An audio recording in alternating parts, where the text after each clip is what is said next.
Yeah,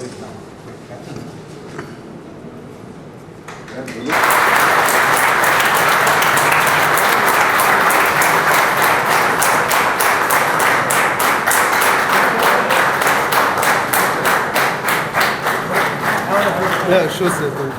And to see so many inspiring faces in the audience, and also on the dais. I always feel relevant myself academically and politically to come to IFLU more particularly and discuss the struggle notes. I won't say this is something which is very academic, but each time we come here to IFLU, it is a struggle, and we share struggle notes. People really offer struggles bites to you, and you just can't avoid taking those bites seriously. You have to really engage with struggle.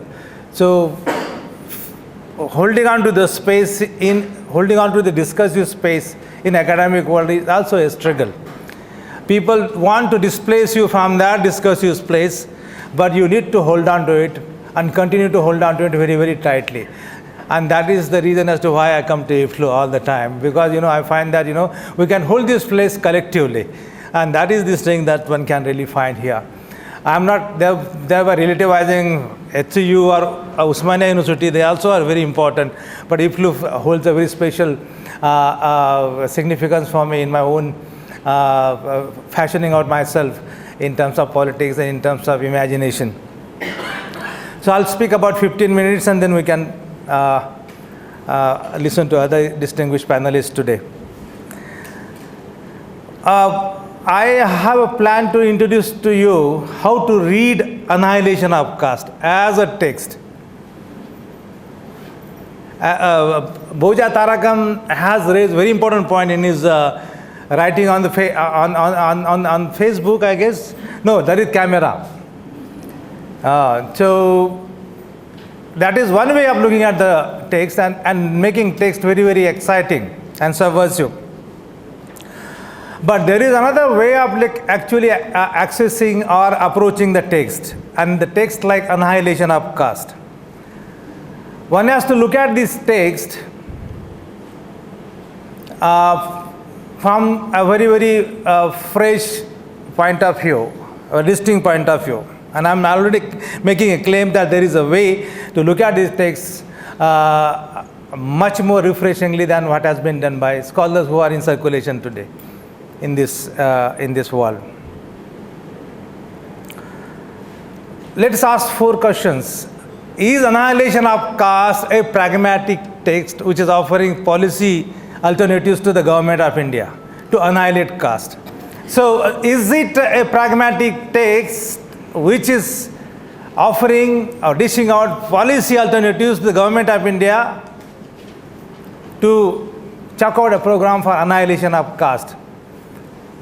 This is one way of looking at it. People look at it as the pragmatic text. But I would not say this is a pragmatic text. It is a different text altogether. And I will elaborate on that point a little later. Is it the text which is complaining about the victimhood of Dalits? Is it the text which is all the time complaining? Is it full of complaints? Oh, it's not a very, very complaining text. It's a very serious text which is actually going beyond complaints. It doesn't celebrate victimhood. It's a very, very politically powerful text which actually opens up into new ways of looking at social reality in this country. So it is not simply, it's a text which is not withdrawing into oneself as a reified entity, but it's the text which actually is prompting you to go ahead and surcharge. It's a very charging text to that extent. Therefore, it's not a complaining text. It's not regressive text. It's not complaining all the time about victimhood. So therefore it's a text which is looking in future. It's a very, very visionary text and with full of promise. Therefore, it can't be a very, very defeatist, regressive victimhood text. It's not a text which is complaining all the time.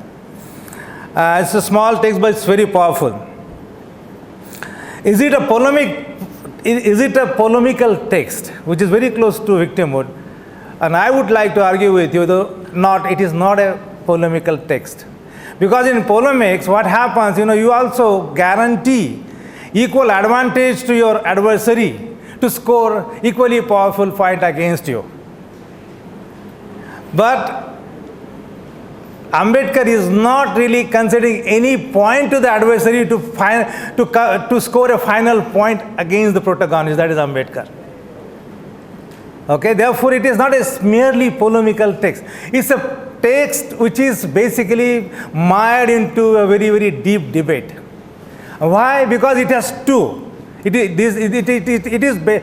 Text as a debate is based on two discursive principles. One is the principle of discursive ethics, and the other one is about discursive rationality. What do I mean by discursive rationality, which is found there? That Ambedkar is interested in organizing arguments in their logical sequence. And therefore, he is writing to this Jat Pat Todak Mandal, the Arya Samajists in Lahore, look here, my text is going to be longer. I don't want to short circuit it. It is going to be longer because I take this discursive rationality so seriously. And therefore, I can't foreclose the discussion abruptly. I have to exhaust my point. I have to make a full statement. Therefore, you can't withhold my discursive ability to go ahead. And that is followed by Ambedkar. And I think you must read, you'll enjoy this text. Actually, I was reading a Marathi text. Wonderful translations done by one of the very staunch supporters of Ambedkar. In 1969, the Annihilation of Caste, not many people know what has happened to Annihilation of Caste in vernaculars. As if English is the only standard which decides the scale of argument and scale of debate. No, this is what people are reading. This is only 7 rupees. It's 7 rupees, and we collectively decided it shouldn't be more than 7 rupees so that every small activist can buy this. Not like 500 rupees now we have. That's the logic. So discursive rationality is one. And what is discursive ethics? And this is Ambedkar. I made this point last time in this hall only. I'm going to repeat it again, and sorry for repetition. Repetition is always good for actually remaining relevant politically. Discursive ethics is something that you are actually you want to focus more on intersubject. I have no time. I'm just putting into some language. You have to take the question of intersubjectivity much more seriously rather than intertextuality.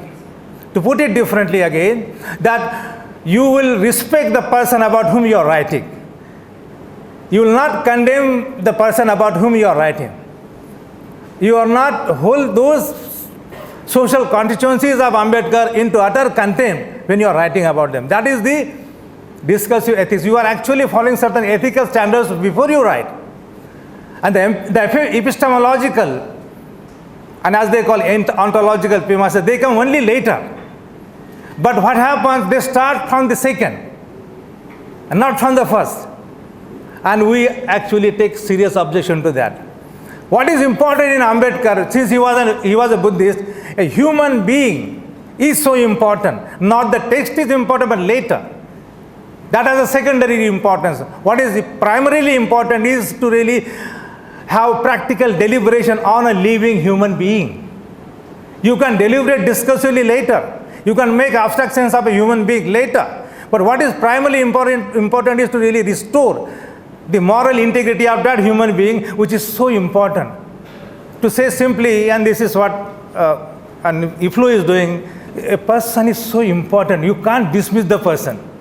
Accommodate the person into your own emotional, passionate vision, life world, whatever word you want to use. And that is so important, I guess.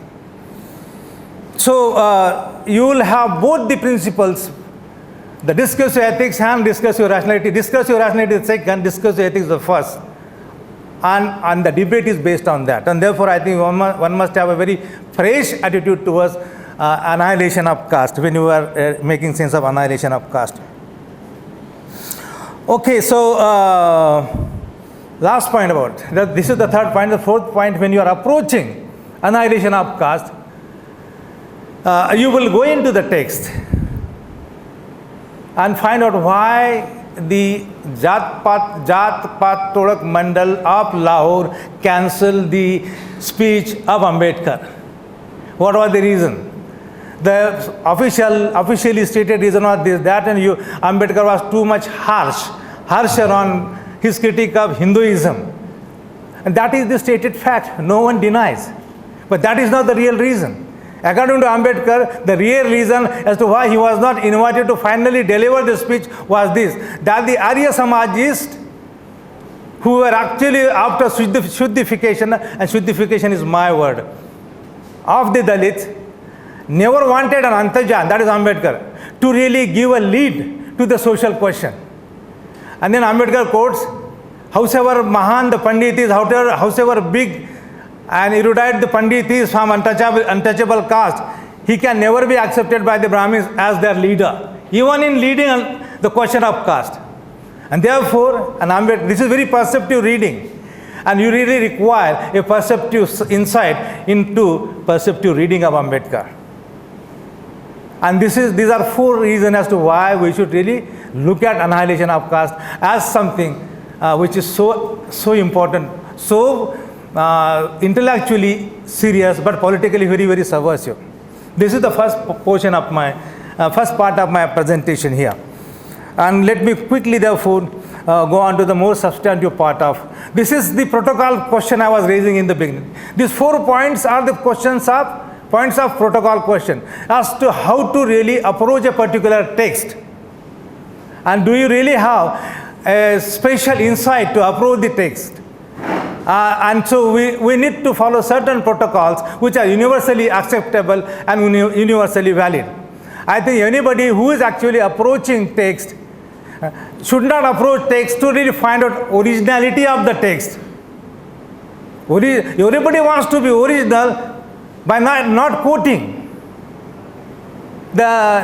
those people who are the object of that experience. For example, you don't quote any Dalit authors when you are writing a commentary on annihilation of caste. And that is how you make your text as original. The fallacy of originality, therefore. Your text becomes a great text only in the absence of that live experience that is waiting for your serious attention. But you have a privilege to really ignore that. So that's it. So you require certain universal protocols, and who should? And this is Ambedkar who is taking protocol seriously. And we should all take that protocol seriously. The second part of the discussion, more substantive, I guess. What is annihilation of caste? To answer the question differently, annihilation of caste is perfectly a modern ethical text. And that is my claim.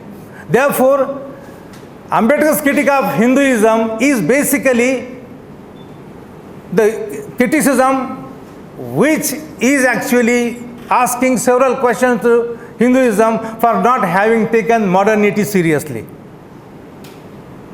And therefore, Ambedkar is asking questions to Hindu leaders on the question of untouchables, lower caste, tribals, everybody. It's a terribly modern text. Unlike Hind Swaraj. And we celebrated 100 years in 2009, and I was also present in this Hind Swaraj presentations in Delhi. And I'm just quoting one of the very sincere and serious Gandhian person, who is Gopal Krishna Gandhi. I asked one question to the audience, the experts, so-called experts on Gandhi. Please tell me whether Gandhi has used untouchability even once in Hind Swaraj. Not a single time. No mention on untouchability. And here, reverse is the case. So annihilation of caste is a modern agenda. Many people may not agree with this. We can debate this point, whether it is really a modernist agenda or not. But most comparable text is Hind Swaraj for contradictory reasons. Is it not? And therefore, one is modernist, And what is so modern about it? Because it gives full and final treatment to very, very serious concepts that fall into the framework of modernity. For example, equality. And I would please invite your attention to read what does Ambedkar mean by equality in Annihilation of Caste. It's not simply about annihilation. Sorry, it is not a practical question at all. It's a much more discursive, analytical, epistemological question. What is equality according to Ambedkar in Annihilation of Caste? And there is a fresh reading of equality. And it is the reading which fits into the tradition of political philosophy. And he thinks that equality is not given, inequality is given, that people are not equal at all. But you have to somehow assume that there is equality, and then only your statement about equality becomes a possibility.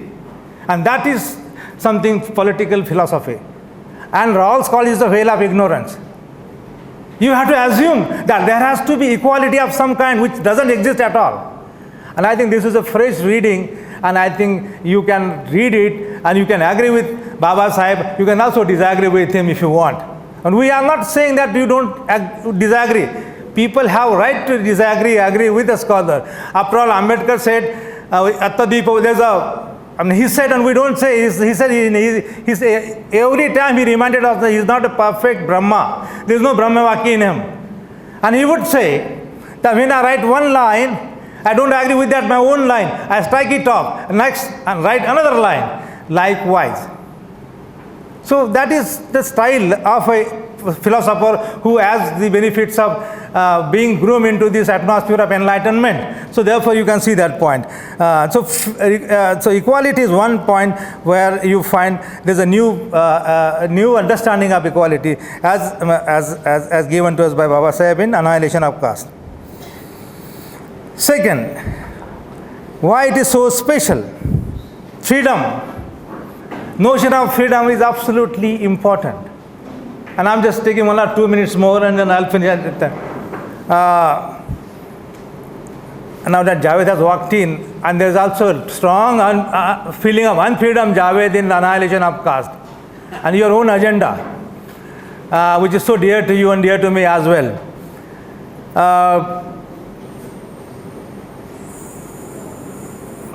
Caste thrives on unfreedom. And that unfreedom is created through creating more spaces of vulnerability. Ambedkar. Caste thrives not on freedom as a positive concept. Caste thrives on unfreedom as a negative concept. This is Javed. Of course, Ambedkar before Javed, anyway. But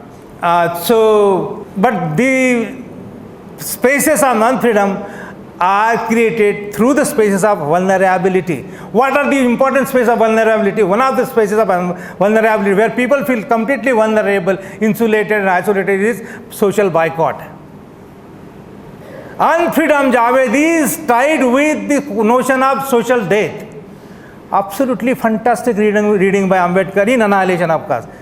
And you should ask this question to those who are commenting on this. Are they really asking right questions or not? Because you are the judge. You as a reader are the judge of really judging the text. Please ask this question to those people who are claiming to be writing original things about Ambedkar, whether they are reading this accordingly. In the light Ambedkar would like them to read. For example, social boycott is the space of vulnerability. Vulnerability is produced through social boycott. And therefore people certain people are meeting social death. And this has so much similarity with American philosophy, Orlando Patterson's social death. So there is an international connection already in Annihilation of Caste. So freedom and unfreedom becomes so much more important in Ambedkar, and a caste denies freedom because it is rooted into unfreedom, vulnerability and social boycott. That is the negative conundrum in Ambedkar. There is no positive conundrum. Positive conundrum is there only in Rawls and other people.